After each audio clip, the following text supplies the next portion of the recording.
Welcome back, everybody. Today we're going to be talking about the 1999 Libertad. Stay tuned.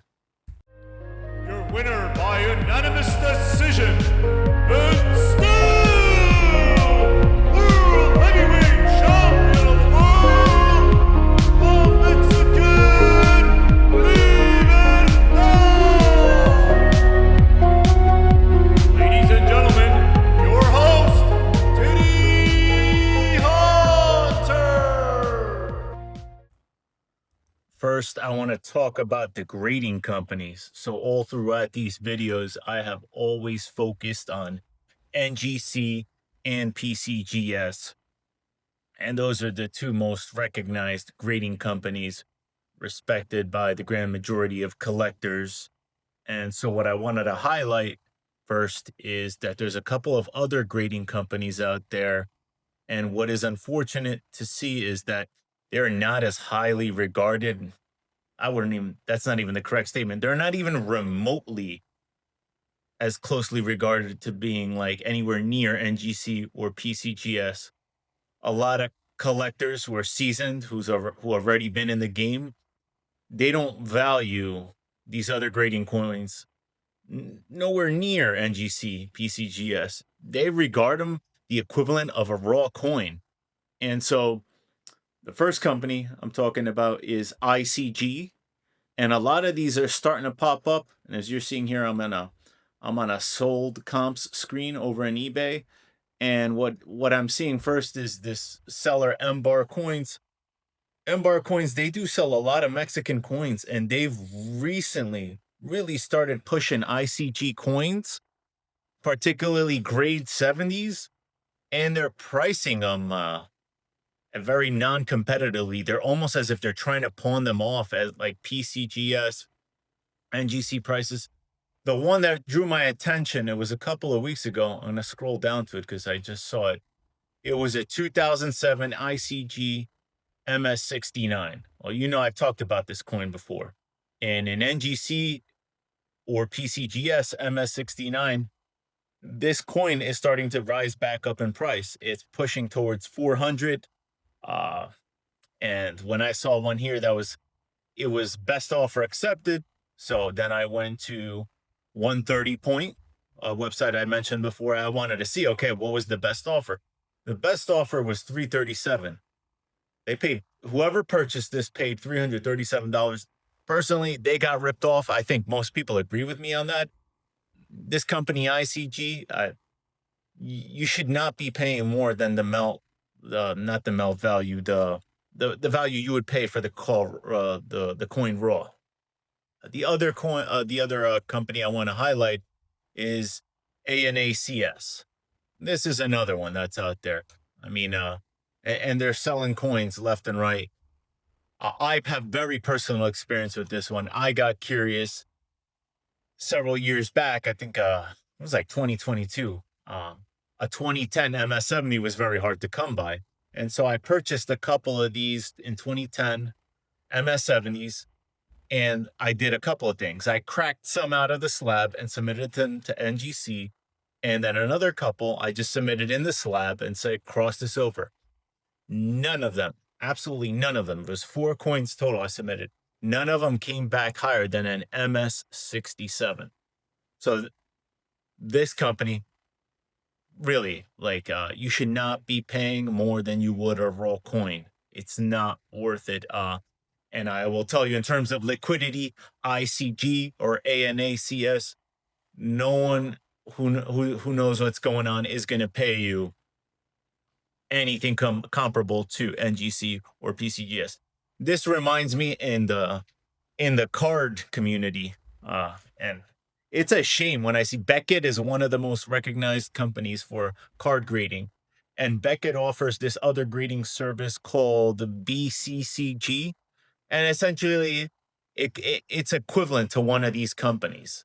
And it really comes off as if they're just like devising a segment of business to help those who know what they're doing rip off novice collectors. Because what then you see is some unscrupulous sellers, they put these lower category grading company items with these top pop grades, and they put them on buy it now prices as if they were one of the premier grading companies. And it's sad to see. It reminds me of another interesting thing that's been going on in eBay. There are fake American Silver Eagles being sold on eBay, and so many people have reported them to eBay, and eBay doesn't give a crap. eBay's just like, I'm collecting a commission out of this. Let it stay. It's kind of like Amazon's having the issue now too, where they have a lot of fake products being sold, and Amazon doesn't give a crap because, hey, they're like a toll collector. They're just collecting a fee, a commission out of the transaction. And so it's just sad to see that that's happening. And someone highlighted it in Reddit, and it was not in the Libertad coins. I believe it was in the Silver Bugs subreddit. And someone highlighted that there are people who buy them knowing, very well versed in knowing they are fakes, and they buy them so they might have a little shop, and they flip one at a time. And those who don't know what's going on, they don't know how to do a ping test, they're not familiar with the coin, they're paying and thinking they're getting a great deal, but they're getting ripped off. So it's sad to see that. So I really wanted to dedicate a portion of this video to highlighting ANACS and ICG. If you're a new collector, you're out there and you're looking to build a set of graded coins, these are not the companies you want to collect from. There's a whole debate out there in terms of who's better, NGC or PCGS. But there is no doubt, even within that debate, that everyone who's collecting those knows that you want the coin from one of those two companies and not from ICG, not from ANACS. Now let's talk about the 99 Libertad. Focusing in on Mintage first. It ranks number 5 in terms of lowest mintage, scarcest of the Libertads at 95,000 mintage.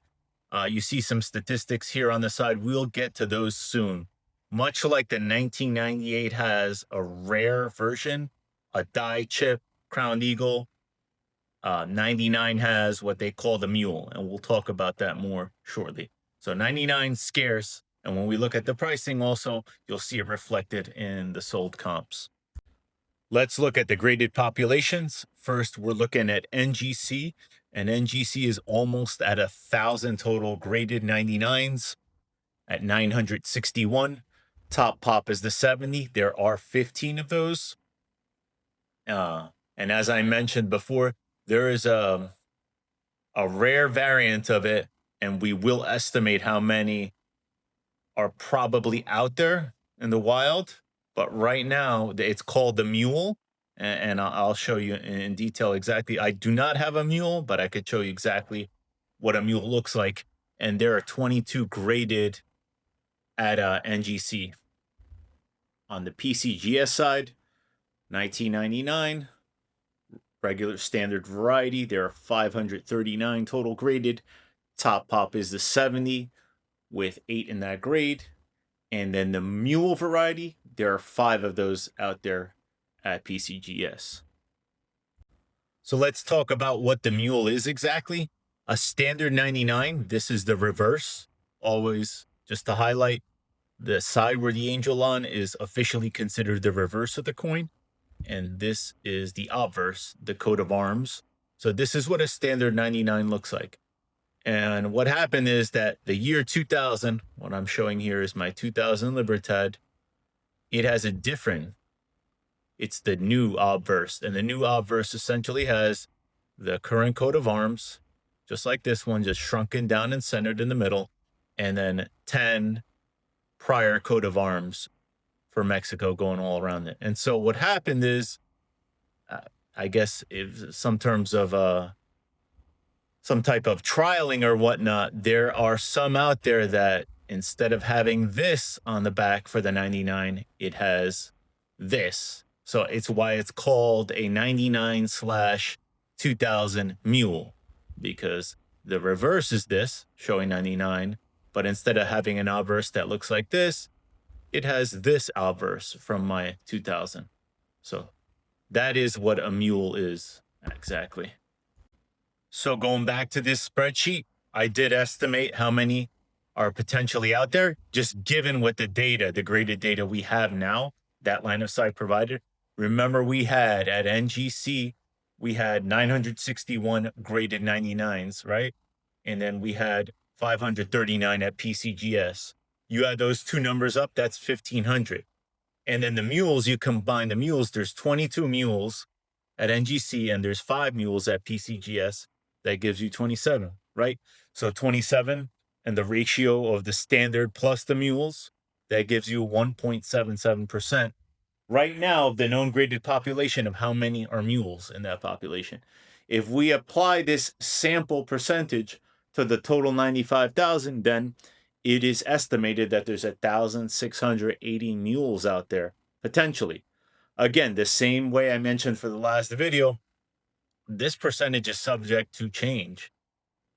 If as more coins get submitted and get graded and either more mules appear versus the standard or vice versa, that percentage is going to change, and then naturally you'd have a different estimate. But all we know, it's a pretty rare variety. And one of the nuances I didn't speak about the last video, the mule used to be part of the NGC registry. And at some point, I think NGC is very does not provide clarity from the anecdotes I heard. A lot of times they are very reactive to folks reaching out to them via email and will make abrupt changes without thinking of things too carefully. And so at one point, the mule used to count for a substantial number of points in the registry. And I think some people reached out to him via email, and now it's basically it's as if it doesn't count for the points. They have it as a placeholder in the varieties registry at just 1 point. So at 1 point, it's like it doesn't count at all. So I would say that demand is not as high as it once was when the coin was in the registry. And we could say the same thing about that 98 die chip Crown Eagle. I think if NGC decides to at some point switch it out from being an error to being a legit variety that counts for points in the registry, demand will just surge and prices would increase. And same thing for the mule. The very few mules that show up, if then the mule were to go back into the registry, I think we'd see a sharp increase in the prices again. Let's take a look at sold comps for the 99 Silver Libertad. So when I pulled this up and I sorted sold, I turned on the sold filter and I sorted by ended recently. This very top result drew my attention. It is an MS69, pretty high grade, not the top pop, but the second highest grade, and it went for 1,150. That really drew my attention and my skepticism as well, because that is substantially above recent comps I've seen, even outside of eBay, in the Facebook groups and other venues, other avenues of selling the coin. So that stood out to me as an outlier. So I always recommend, don't just depend on one result. There's even enough skepticism out there where a lot of people are starting to think that some people paint the tape, basically, essentially not a legit. It is a legitimized transaction. It sticks, but behind the scenes, people are playing games. I mean, depending on the level seller you are in eBay, you could be getting fees that are sub 10%. And if someone's willing to go for it, imagine I told you the outlandish prices that these coins go for and whatnot that are getting pushed out there.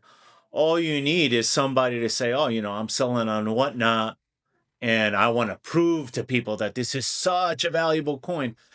Hey, we'll fabricate a transaction, me and my boy, and then it'll be a sold comp. It'll be documented here. And then while I'm on whatnot and I'm showing the coin, let's pull up the sold comps, but I'll keep my screen here. We'll only look at sample size of one and then be like, look, 1,150. You better jump in on this because price is going to blast off. And God knows what they are suckering in people in for the prices over there. I just keep hearing more and more stories of just outlandish prices, outlier prices. I don't know who's buying there. It's crazy. But you don't just want to depend on a single search result. You want to gather a legitimate sample size of data points. It does become more difficult when once we start talking about like proof libertads, because some of those are such low mintage that you're gonna come on here on eBay, look at sold comps, and find nothing for certain years. That becomes so much more difficult. That requires you to start researching, getting to know people, asking what the coins went for before making a purchase decision. But a 99, it's still sufficient enough that you can scroll through and start getting a sense of what the comps are. But knowing it ranks in top 5 in terms of scarcity, you are seeing bigger prices as we scroll through here naturally. Click that subscribe button for more data driven coin analysis.